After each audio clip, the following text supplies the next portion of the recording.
Hi guys, it's Ron from The Secret You again, and this week I want to talk about a topic called how to prevent arguments. Now obviously I'm not unrealistic and I know some arguments are going to happen no matter what, but I want to help you to prevent the unnecessary arguments or arguments from scaling to a higher level when they don't need to be.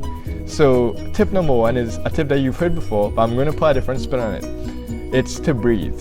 Now, when we all start arguing, we start just saying a bunch of things and talking, and we don't actually stop and breathe when we're doing it. Now, that actually cuts off the oxygen supply to your brain because you're constantly talking and you're not breathing, and it actually hampers your ability to think properly. So that's why when you finish an argument sometimes and then you start to breathe, you realize that you've said a bunch of things that you didn't even mean, or you didn't mean for it to come across that badly. It's because you cut off the oxygen to your brain, so you actually got a little dumber and you started saying a bunch of things that you didn't want to say.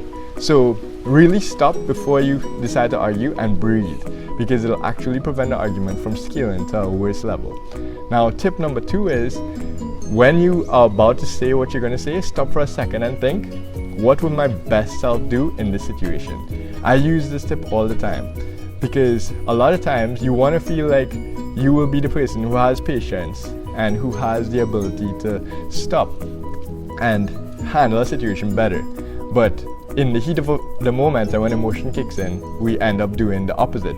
So stop for just a millisecond or a second and think, what would my best self do at this moment? And see what kind of impact it has, because you might be shocked. And thirdly is the old one, communicate.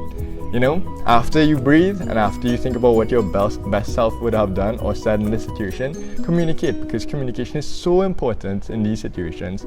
And if you don't communicate with your partner or your friend or your family member, they won't know what you're thinking. And then time might pass, and then an even worse argument might happen a few weeks later over something that could have been resolved immediately.